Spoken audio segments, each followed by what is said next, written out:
un soir n'importe où. Nous avons pourtant le cœur fort exigeant, mais personne n'en veut un bâton assis pour eux. Qui que ça fout, on s'en fout. Nul ne s'y accroche, il n'y a pas d'amour, et l'on sera toujours les mômes de la cloche. On habitait ici, là, au 2e étage, tu vois où il y a le bec de gaz. À droite? Oui, on avait une seule pièce. Il y avait Edith, il y avait Petit Louis, Cécile et moi. À 4 dans une pièce? Oui, à 4 dans une pièce, mais c'était assez grand, il y avait le lit, il y avait l'armoire, et l'autre était sur le palier. C'était quand? 1933. Et vous gagnez votre vie comment, là? Je chantais dans les rues, à cette époque-là. Vous chantiez par ici? Par ici, oui, pour démarrer. Pour démarrer, pour pouvoir prendre le métro, prendre le café. Et sans avoir tout comme un cheval, la pitié des gens de la rue, on les emmène à l'hôpital. La foule dit ah, ah, mais ce n'est qu'une grue. Et voilà comment nos poupées, nos pantins, lorsqu'elles n'ont plus un sou, s'en vont tout à pantin. C'est nous les mômes de la cloche, clochards qui s'en vont, sans amis, sans proches. Et puis on prenait le café, après Edith, il lui fallait son médicament pour faire un gargarisme. Alors on allait dans les lavabos, je faisais le gargarisme, on prenait le métro, puis quand on arrivait dans un autre quartier, le quartier qu'on avait choisi, parce qu'il ne faut pas faire tous les jours le même, hein. Et alors là, c'était elle qui chantait. Pourquoi il fallait qu'elle se gargarise? Parce qu'elle était à faune le matin.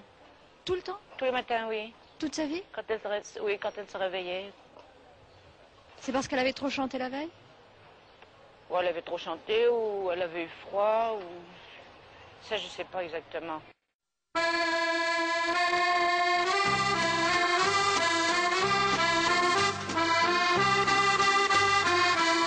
Vous chantiez quand vous aviez besoin d'argent ou vous chantiez systématiquement tous les jours?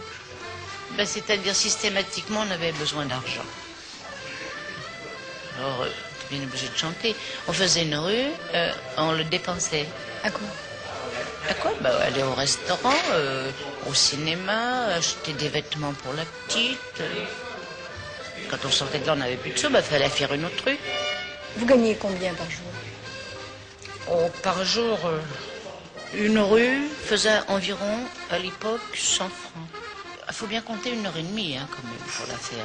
Alors 100 francs à l'époque, moi quand je l'ai fait, je venais de quitter l'usine et à l'usine pour 62 heures en métallurgie, je gagnais 84 francs pour 62 heures la semaine. Alors comme ça vous situe... Alors donc vous gagnez en 1h30 plus ce que je gagnais en 62 heures d'usine. Là, c'était moi qui chantais, qui la faisais celle-ci. Alors celle-ci, tu vois, elle fait 10 francs. Alors de là à là, tu as tout. Tu vois, c'est l'Olympia, quoi. Alors tu chantais là. Alors elle me disait, attention, maman, prends l'air malheureux. Alors c'était facile, hein. Alors là, tu rentres ton col comme ça. Tu tiens ton doigt, l'index, hein, et la tête légèrement sur le côté. Évidemment, là, je ne sais pas le faire bien. Mais c'est comme ça qu'il faut démarrer. Alors tu rentres un petit peu les épaules, c'est tout, et tu démarres. Et alors Edith, elle était à côté, elle les mains derrière le dos parce qu'elle ne tendait pas la main. Qu'est-ce qui donne le plus? Ce sont les hommes ou les femmes? Ah, les hommes.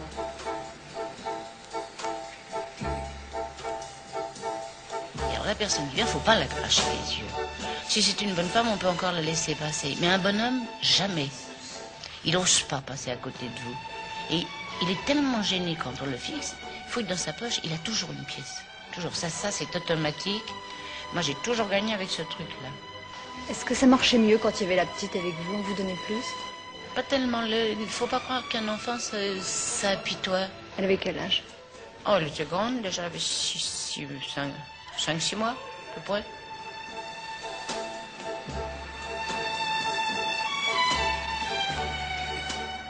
Alors tu vois, ici, c'est le bureau d'aide sociale, c'était le bureau de bienfaisance à l'époque. Alors tu sais, quand il faisait trop froid, qu'on avait la gauche sur les bras, on venait là, et alors ils nous donnaient un secours de 5 francs ou 10 francs. Et c'était suffisant pour démarrer. Puis tu vois, c'est pas loin de chez nous. C'est à côté de la rue Orfila. Et alors, qu'est-ce qui vous avait donné l'idée de venir au bureau de bienfaisance? Ah ben ça, je le faisais déjà du temps de maman, quand j'étais petite.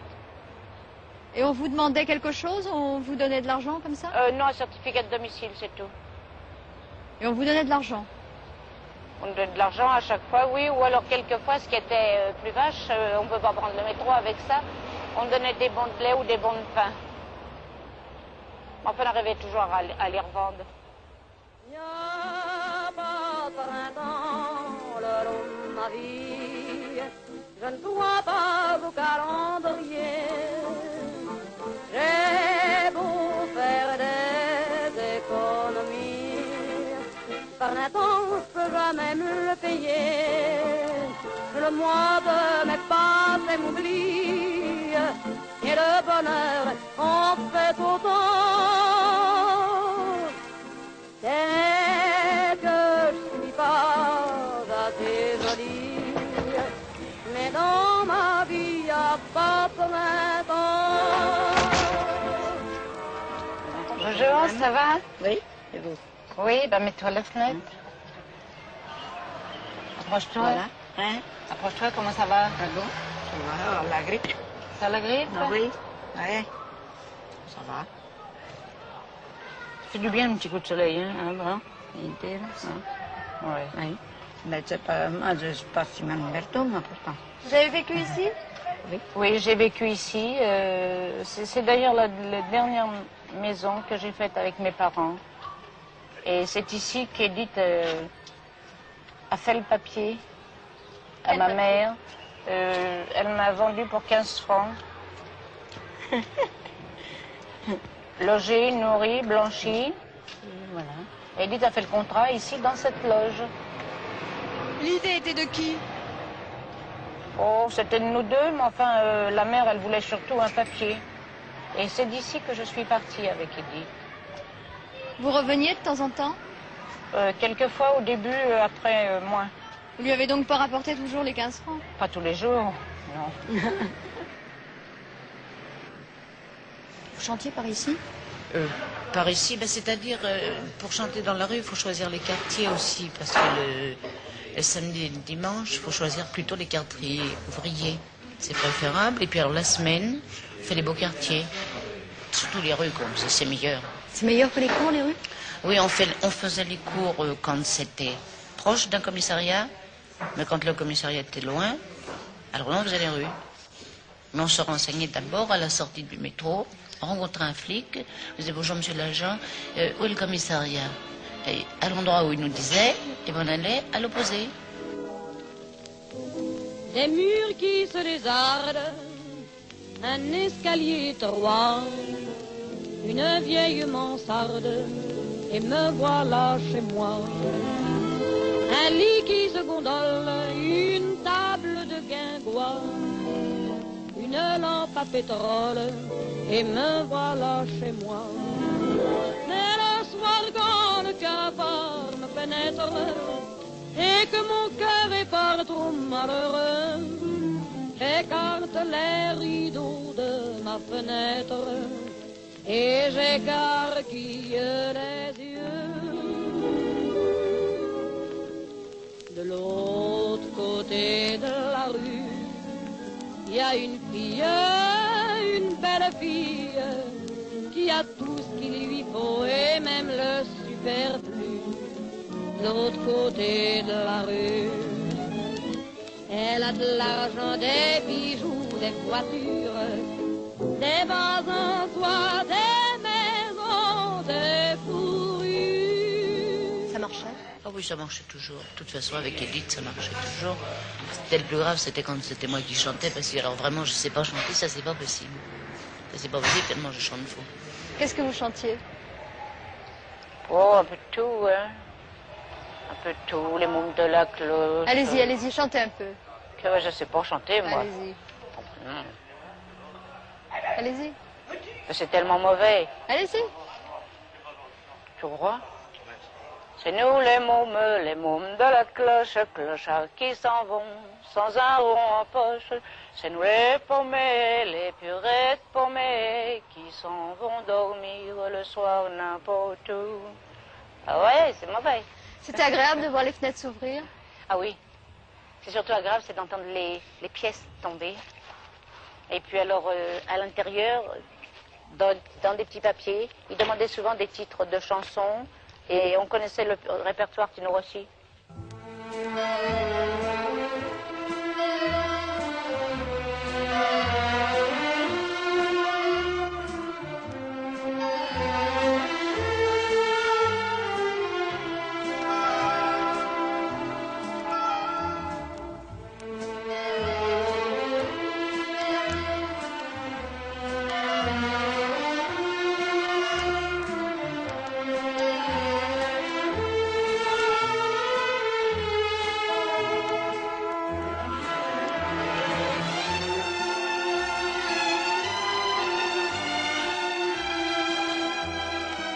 L'amitié d'Edith, c'était important?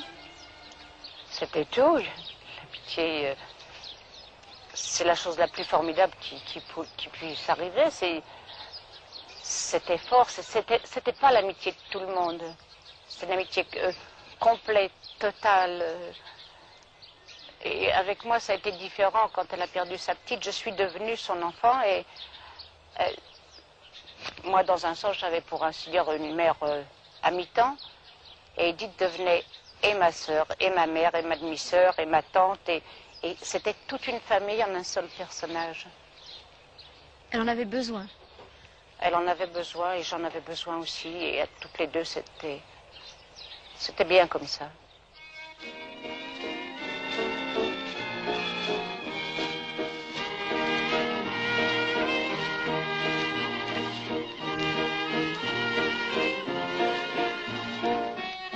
Elle est née au 72 rue de Belleville sur les Marches. Dans la rue? Dans la rue, oui, dans la rue. Comment ça se fait qu'elle est dans la rue? Bon, parce quand elle était prise de douleur, et le père l'a emmenée à l'hôpital et il n'a pas pu aller plus loin, parce que Tenon, c'est pas très loin derrière. Et puis elle s'est écroulée. Et Edith est vraiment née dans la rue. Il faisait froid ce jour-là? 15 décembre 1915, il fait pas chaud. Elle aimait bien revenir là, Edith? On y revenait souvent, assez souvent. Dans l'ensemble, tous les 2 mois. Au début, beaucoup plus souvent, mais tous les 2 mois, on venait pique-niquer. Alors, on venait avec notre lit, le pain, de l'andouillette, parce qu'elle aimait bien l'andouillette. Et puis, on mangeait sur les marches, puis elle caressait les marches. Elle me disait, tu te rends compte, c'est là que je suis née. Elle trouvait ça formidable. Ça lui faisait plaisir d'être née dans la rue? Ah oui. Elle aimait bien la rue?